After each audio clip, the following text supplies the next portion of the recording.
Welcome, this is Santiago Avila from BMW Gallery. I am the product genius and today I want to show you how the digital key works. To make this work, we first have to activate it. This should have been done by the salesperson or by your product genius, but if they did not do it, you can do it yourself. To do it, we first have to put the key in the wireless charging. Once the digital key is in the wireless charging, the next step is to press menu.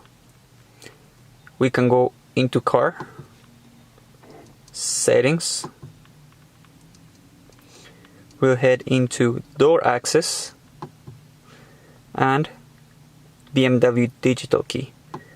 By pressing this, you would be able to activate the digital key.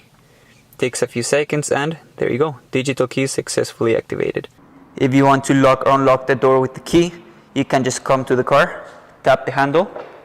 So you can see that locks the car. If I tap it one more time, it unlocks the car.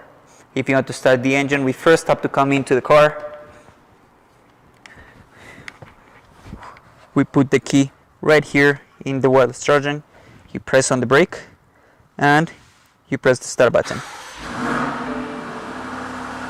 One thing to make sure is that you don't put the phone on top of the card while it's in the wireless charging. This is because the phone is going to heat up from the wireless charging and is going to melt the chip in the card, which will make it useless after that. That was the digital key for you guys. If you have any questions, don't hesitate to comment. Ask for Santiago, that's me, I will be able to help you out. You can also leave a comment down below and I'll make sure to get back to you. Have a great day and I'll see you in the next video. Bye bye.